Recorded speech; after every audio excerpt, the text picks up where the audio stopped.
जय श्री कृष्ण प्यारे साथियों। श्रीमद् भगवद गीता अध्याय 18 श्लोक संख्या 61। भगवान कहते हैं, ईश्वरः सर्वभूतानां हृदये अर्जुन तिष्ठति भ्रामयन् सर्वभूतानि यंत्ररूढ़ानि मायया।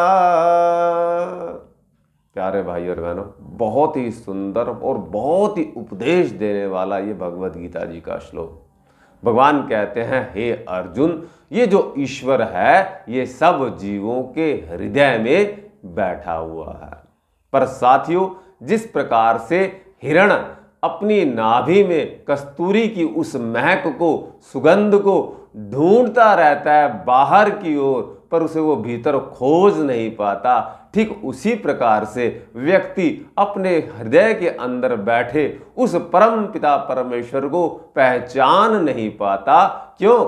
इस हृदय के ऊपर काम, क्रोध और लोभ के इतनी परतें चढ़ गई है कि उस शीशे के ऊपर धूल चढ़ गई है, अब वो साफ नहीं दिखाई पड़ता है।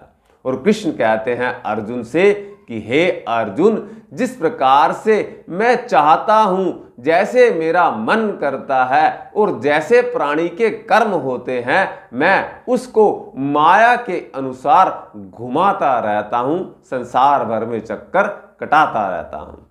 साथियों, उदाहरण के द्वारा समझे, हमारे जिसके साथ संबंध जुड़ते हैं, जिस पार्टनर के साथ हमारा विवाह होता है, उसे हमने पहले कभी कहीं देखा भी नहीं होता, पर हमारे पूर्व जन्मों के किए हुए कर्मों के अनुसार हमारे उसके साथ संबंध जुड़ जाते हैं और उन संबंधों के अनुरूप ही हमारा आगे का जीवन व्यतीत होता है।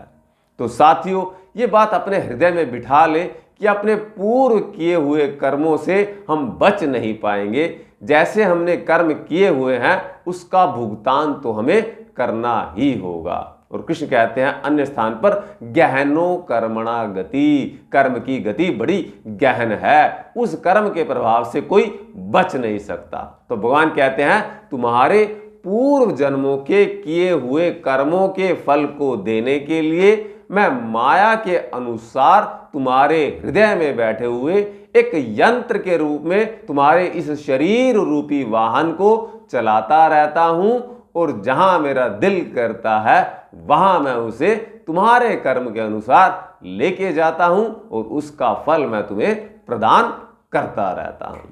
तो साथियों, हम केवल और केवल रिमोट कंट्रोल हैं उस परम सत्ता के हाथ में। पर इसका अर्थ ये नहीं कि हम कर्म नहीं कर सकते, हम कर्म भी करते हैं, पर साथ साथ पूर्व किए हुए कर्मों को भोगते भी हैं।